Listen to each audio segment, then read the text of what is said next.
On a sunny January afternoon in 1997, 9-year-old Amber Hagerman was riding her bike in a quiet Arlington, Texas parking lot, just a few blocks from her home.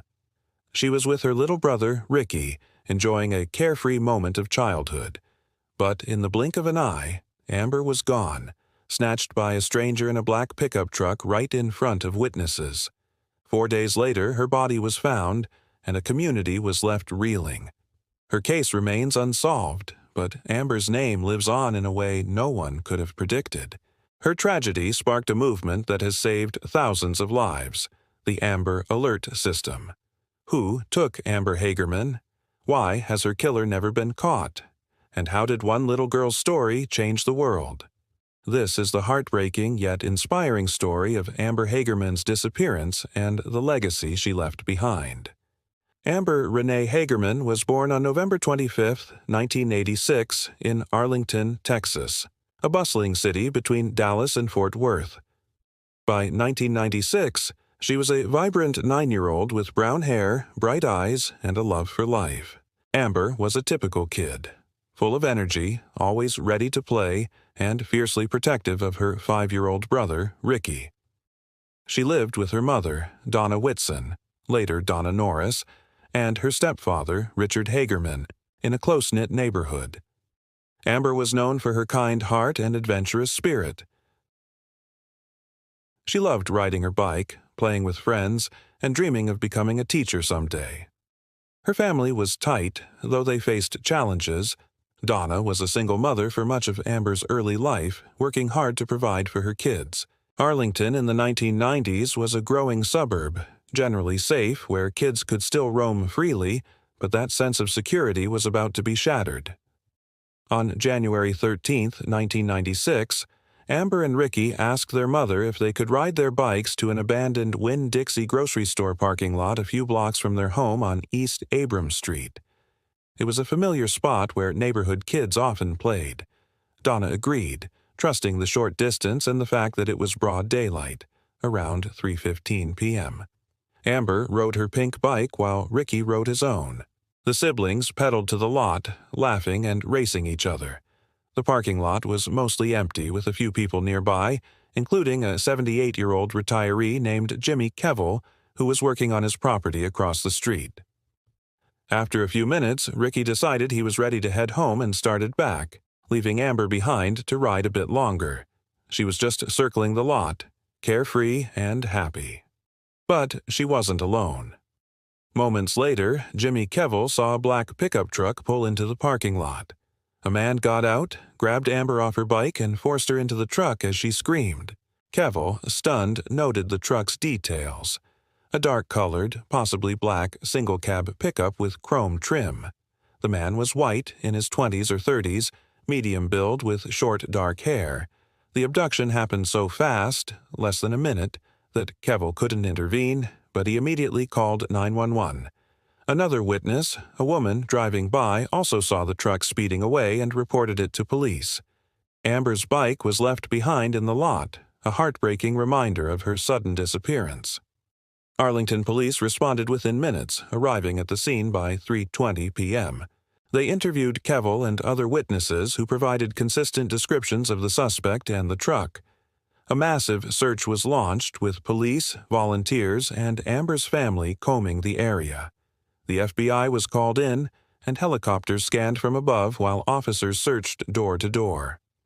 Amber's disappearance hit the news immediately, with her photo, a smiling girl with a gap-toothed grin, plastered across local TV stations and newspapers. The community rallied, distributing flyers and holding vigils.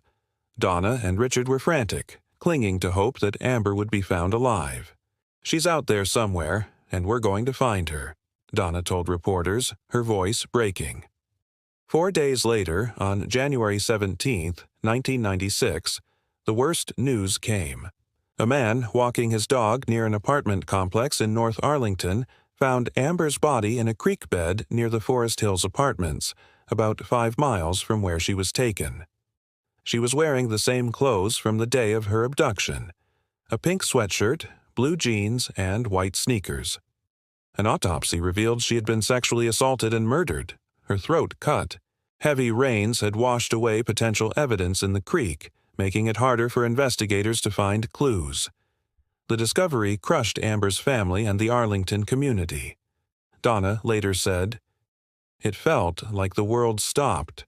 My little girl was gone, and I didn't know how to keep going." The Arlington Police Department, led by Detective Jim Ford, threw everything into the investigation. They followed up on hundreds of tips, interviewed witnesses, and scoured the area for the black pickup truck. Jimmy Kevil's description of the suspect, white male, 20s or 30s, medium height, short, dark hair, became the basis for a police sketch circulated widely. The truck was described as a dark-colored, possibly black, single-cab pickup, possibly a Chevrolet or Ford with chrome accents. Despite the detailed descriptions, no immediate suspects emerged. Police checked similar vehicles in the area and interviewed local sex offenders, but the leads went nowhere. The lack of physical evidence at the crime scene, due to the rain and the time between the abduction and the discovery of Amber's body, made the case even harder. The investigation wasn't just about finding Amber's killer, it was about preventing more tragedies. Amber's abduction in broad daylight in a public place shocked the nation and highlighted the vulnerability of children. Within days of her disappearance, a local woman named Diane Simone had an idea. She called a Dallas radio station, KDMX, and asked why there wasn't a system to alert the public about missing children the way weather alerts warned of storms. Her suggestion sparked a movement. By late 1996, Dallas area police and broadcasters worked together to create the Amber Alert System, named after Amber Hagerman, with Amber standing for America's Missing Broadcast Emergency Response. The system used radio, TV, and later text messages to quickly spread information about abducted children, helping law enforcement mobilize communities to find them. The Amber Alert system spread rapidly. By 1998, it was adopted across Texas, and by 2000, it went national. Today, Amber Alerts are used in all 50 states and several countries, credited with saving over 1,000 children by 2025. The alerts are issued when a child is believed to be in imminent danger, with specific criteria. The child must be 17 or younger, there must be evidence of an abduction, and there must be enough descriptive information to aid recovery. Amber's case became a catalyst for this life-saving tool, turning her tragedy into a legacy that protects others. Donna, Amber's mother, became an advocate for the system, speaking at events and pushing for its expansion. "It's bittersweet," she said in a 2006 interview. "I'm proud that Amber's name helped save kids, but I'd give anything to have her back." Despite the impact of the Amber Alert, Amber's case remained unsolved. The Arlington police received over 7,000 tips in the first few years, ranging from sightings of similar trucks to confessions from inmates seeking leniency. One early lead pointed to a local man with a history of violent crimes who owned a black pickup truck. Police investigated him thoroughly, but his alibi held, and no evidence linked him to Amber. Another tip came in 1999 when a woman claimed her ex-boyfriend, a mechanic who worked on trucks, had acted suspiciously around the time of the abduction. He was questioned, but again, no solid evidence emerged. The creek where Amber's body was found yielded few clues, and DNA evidence was limited due to the water damage. Forensic technology in 1996 wasn't advanced enough to extract usable DNA from what little was recovered, though police preserved samples for future testing. In the years that followed, Amber's case was linked to other abductions in the Dallas-Fort Worth area. In 1997, 12-year-old Laura Smither disappeared from Friendswood, Texas, and was later found murdered. In 1998, 13-year-old Christina Adkins vanished from Cleveland, Ohio, under similar circumstances. Investigators wondered if a serial predator was at work, but no definitive connections were made. One person of interest was a man named Terapon Adhan, a registered sex offender later convicted of kidnapping and raping children in Washington state. Adhan lived in Texas in the mid-1990s and drove a dark-colored truck, but he was never charged in Amber's case due to lack of evidence. Another lead came in 2007 when a tipster claimed a man in a black truck had been seen near the abduction site, but the trail went cold. The Arlington police never stopped working the case. Detective Grant Gilden, who took over in the 2000s, said, "This is personal for us. Amber's case changed how we protect kids, and we owe it to her to find answers." In 2016, on the 20th anniversary of Amber's death, police retested evidence using advanced DNA techniques, hoping for a breakthrough.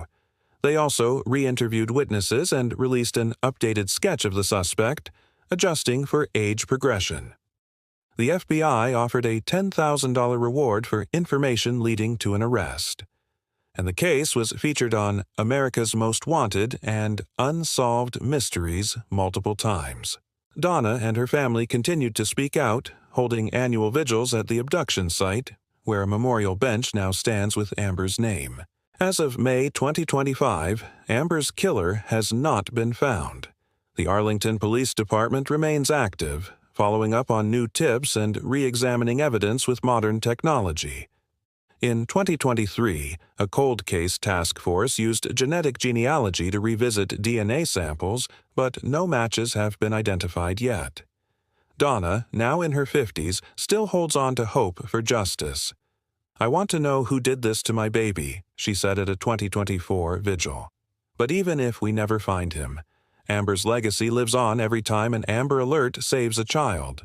The case has left a profound mark on Arlington and beyond, a reminder of both the fragility of childhood and the power of a community's response. Amber Hagerman's story is one of tragedy, but also of transformation.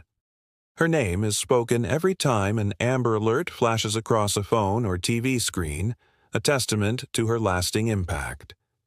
Her family's grief fueled a movement that has given hope to countless others. If you have any information about Amber's case, please contact the Arlington Police Department or the FBI. Even a small detail could crack this decades-old mystery. And as you hear Amber's story, think of the children still missing, waiting for their own alerts to bring them home. Let's keep their stories alive.